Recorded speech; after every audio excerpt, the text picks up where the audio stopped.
नमस्कार, बहुत बहुत स्वागत है आपका आयुर्वेद पर आधारित हमारे इस बेहद खास कार्यक्रम स्वस्थ विचार में। मैं हूं आपके साथ आपका साथी विकास। दर्शकों, स्वस्थ विचार कार्यक्रम एकमात्र ऐसा कार्यक्रम है जिसमें आपको आयुर्वेद से संबंधित जानकारी दी जाती है, साथ ही साथ घरेलू नुस्खे और विशेष उपचार भी आपको बताए जाते हैं। कैसे आप अपना रोग आप अपने घर पर बैठे ही दूर कर सकते हैं, बस छोटे छोटे नुस्खे आजमा कर, छोटे छोटे उपाय करके। और ये सारी चीज़ें आपके रसोई घर में आसानी से उपलब्ध होती हैं। क्या है वो नुस्खे, क्या है वो उपचार, वो सब इस कार्यक्रम में आपको बताए जाएंगे।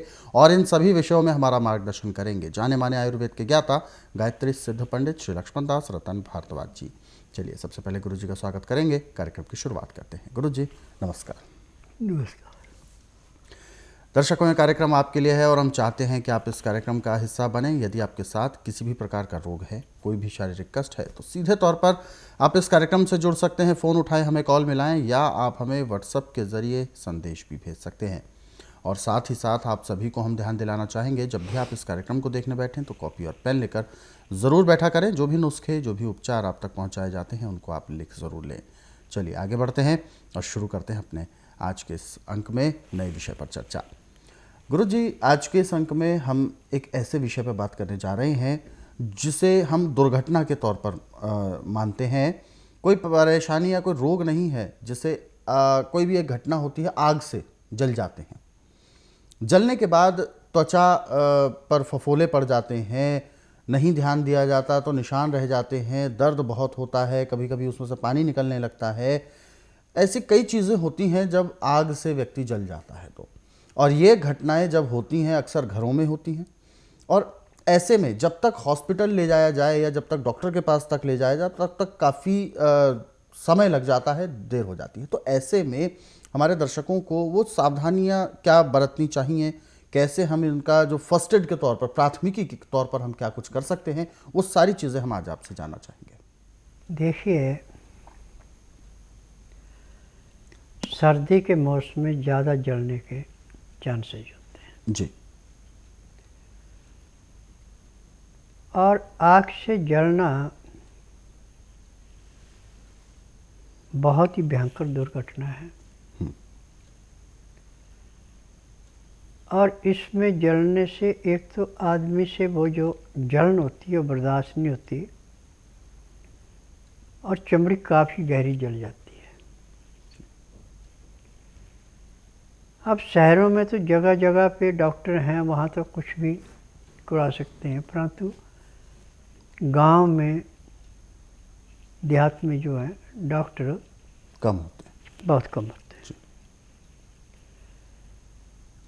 तो हमारे पास एक नहीं अनेक चीज़ें हैं इसको ठीक करने की।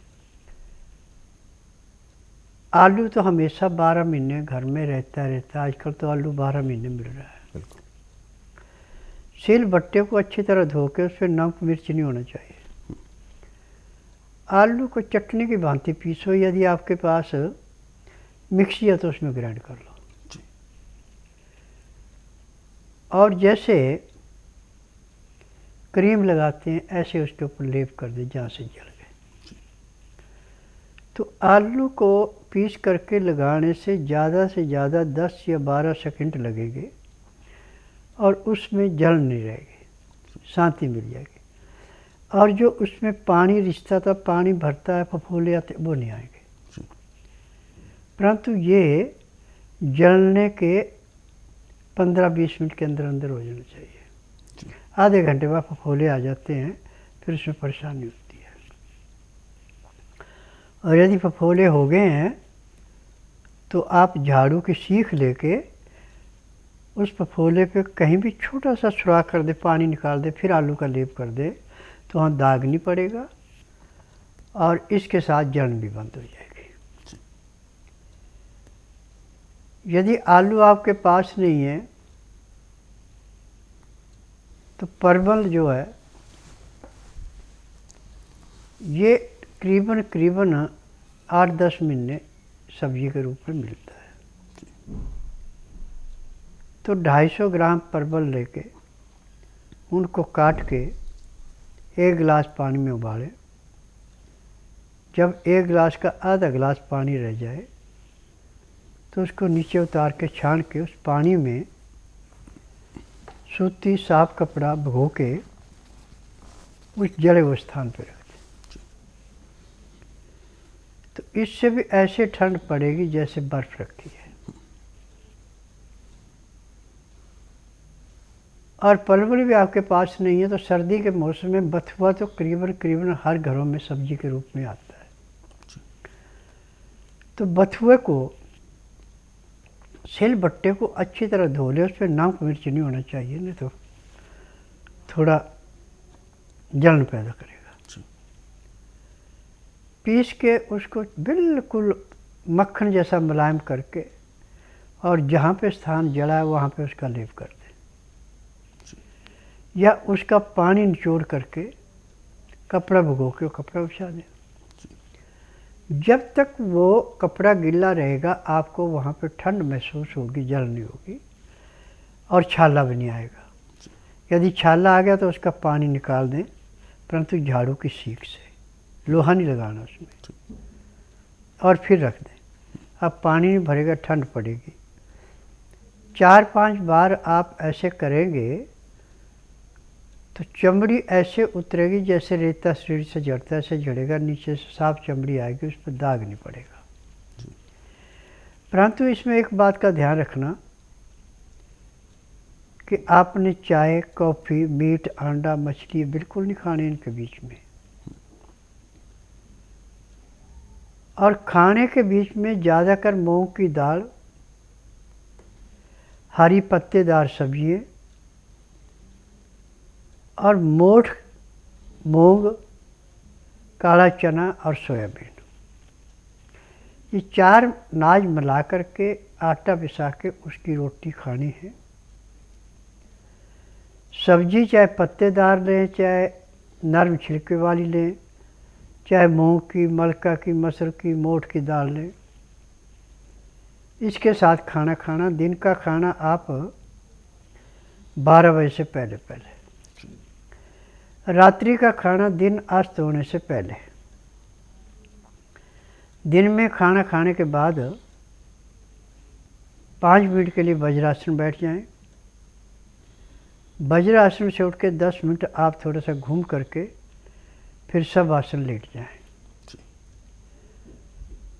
20 मिनट लेटने के बाद 5 मिनट के लिए बाईं साइड करवट लें, 3 मिनट के लिए दाईं साइड करवट लें। आधे घंटे का आपको समय लगेगा।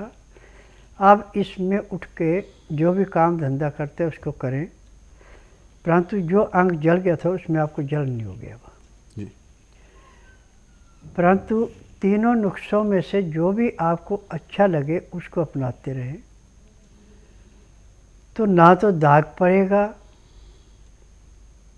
और ना ही किसी किस्म की तकलीफ रहेगी। परंतु जहाँ पे ये सारी चीज़ें नहीं मिल रही हैं आपको, वहाँ पे यदि आपके पास गेहूँ का आटा पीसा हुआ है तो उस आटे को पानी में मिला के बिल्कुल पतला लेप कर दे, जैसे क्रीम का करते हैं। तो इससे भी राहत मिलेगी, परंतु मिलेगी थोड़ी लेट। और यह है कि जो उसको जलन थी, जो तकलीफ थी, वो नहीं रहेगी। परंतु ये क्रिया आप हर 2 घंटे बाद करते रहेंगे तो जल्दी आराम मिलेगा। अब एक बात पे विशेष ध्यान देना, जल जाए, कट जाए, फोड़ा है, फुंसी है या पाचन शक्ति कमज़ोर है, तो उसमें मैदे की चीज़ें, तली हुई चीज़ें, बासी खाना, बेटाइमा खाना बिल्कुल नहीं। ये रोग को बढ़ाता घटाता नहीं। यदि आप ताज़ा गर्म गर्म खाना दिन में 12 बजे से पहले खाते हैं और खाना खाते समय 2 गिलास गर्म पानी में लहसुन, प्याज, अदरक का रस मिला के पीते हैं, तो एक तो खाना बड़ी अच्छी तरह से पच जाता है और जहाँ पे कोई भी रोग है उसके आगे फैलने का वो मौका नहीं देता। क्योंकि जब टाइम के ऊपर चीज़ें खाई पी जाती हैं तो रोग ऐसे कटता है जैसे पकी हुई फसल किसान खेत से काटता है। आज मुझे थोड़ी सी बात का अफसोस है कि बहुत से ऐसे नासमझ रोगी आते हैं, जब उनको बताया जाए कि औरत सिर्फ कमीज सलवार पहन के आएगी नाड़ी परीक्षण के लिए, और जिसने साड़ी बांध रखी है या पैंट पहन रखी है या सलवार में नाड़े की जगह प्लास्टिक पहन रखा, उसका नाड़ी परीक्षण नहीं होता।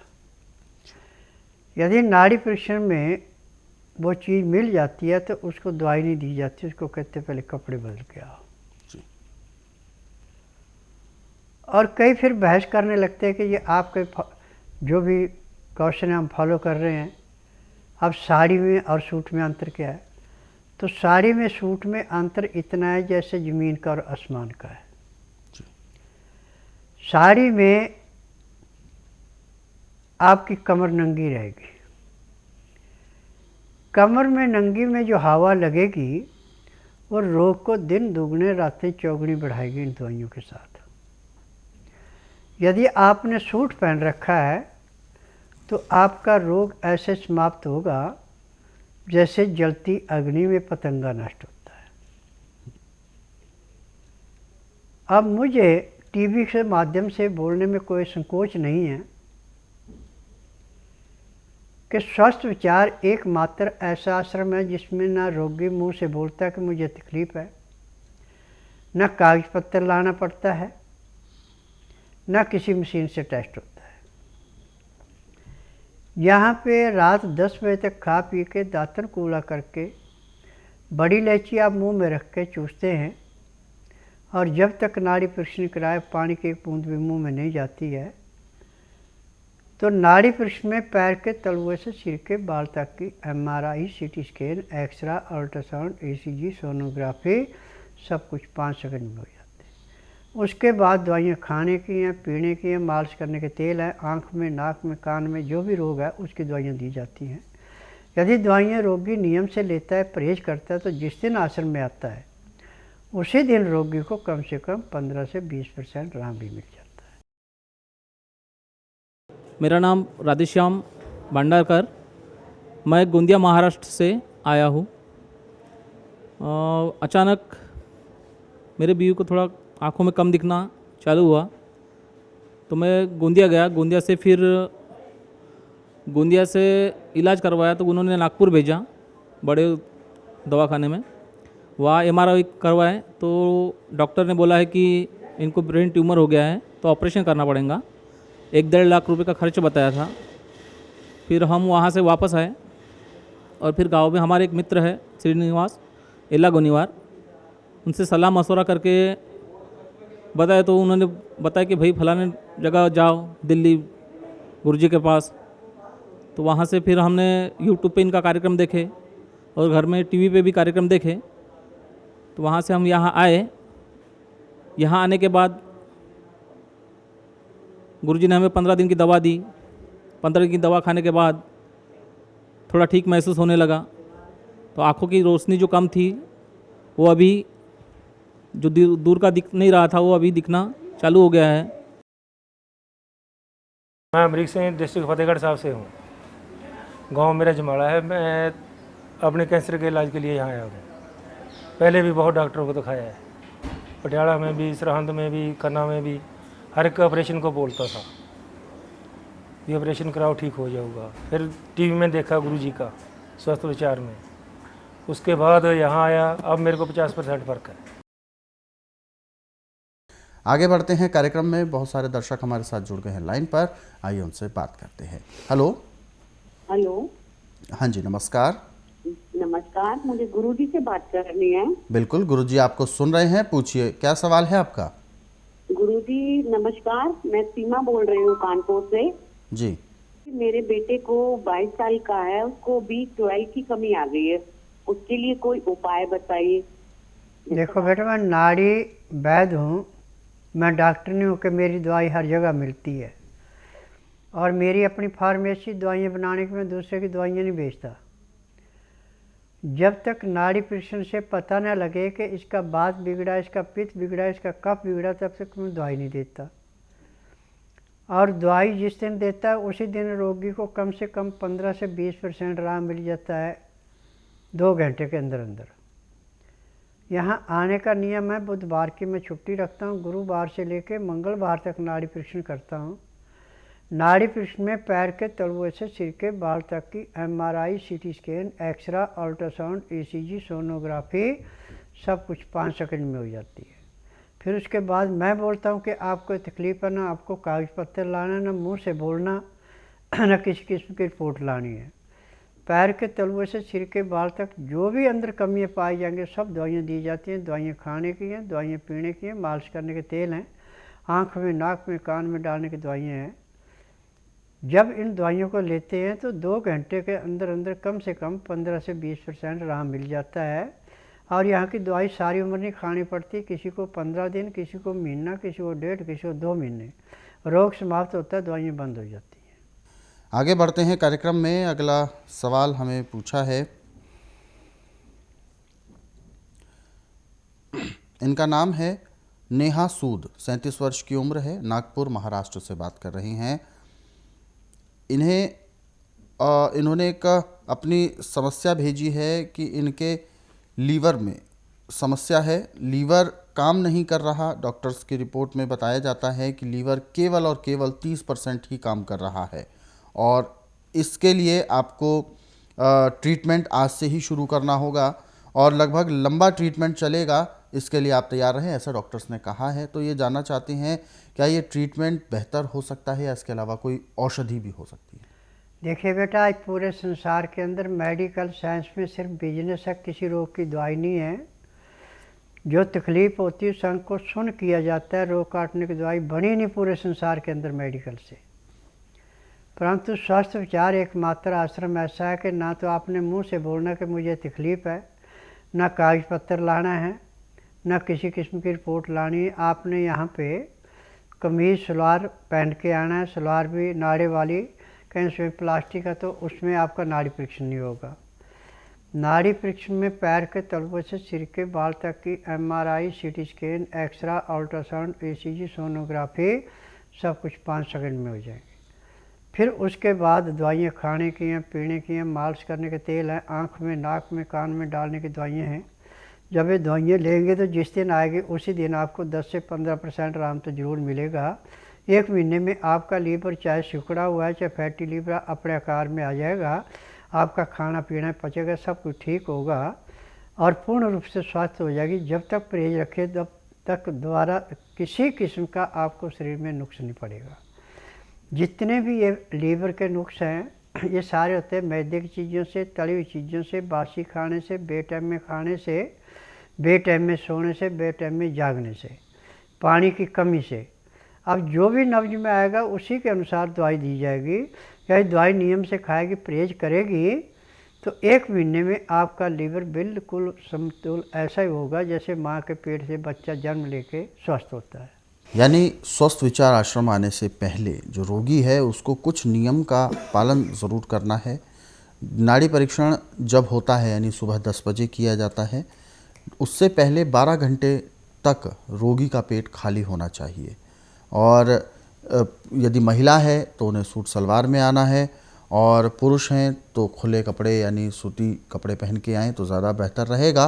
कुछ नियम हैं, कुछ परहेज़ हैं, उन सभी का आपको ध्यान रखना है और अधिक आप विस्तृत तौर पर जानकारी लेना चाहते हैं तो आप हेल्पलाइन नंबर्स पर कॉल भी कर सकते हैं। कॉल करने का समय है सुबह 10 बजे से शाम 5 बजे के बीच में। और दर्शकों, आप हमारे इन कार्यक्रमों को जो रोज़ाना हम आपके लिए लेकर आते हैं कार्यक्रम जिसमें तमाम नुस्खे और उपचार बताए जाते हैं, इनको आप अपने सरल सुविधाजनक समय पर देखना चाहते हैं तो YouTube के ज़रिए भी देख सकते हैं। हमारा YouTube चैनल स्वस्थ विचार सेहत की बात, इस YouTube चैनल को आप सर्च करें, सब्सक्राइब करें और इन कार्यक्रमों को ज़रूरतमंदों तक शेयर ज़रूर करें। फिलहाल कार्यक्रम में वक्त इशारा कर रहा है विराम देने का। गुरुजी, आपने अपना कीमती मार्गदर्शन दिया, आपका बहुत बहुत धन्यवाद। नमस्कार। दर्शकों, आज के इस विशेष कार्यक्रम में बस इतना ही। आप सभी लोग स्वस्थ रहें, निरोगी रहें। इन्हीं शुभकामनाओं के साथ हम आपसे लेंगे इजाज़त। अगले अंक में आपसे फिर होगी मुलाकात एक नए विषय के साथ। तब तक के लिए मुझे दीजिए आज्ञा। नमस्कार।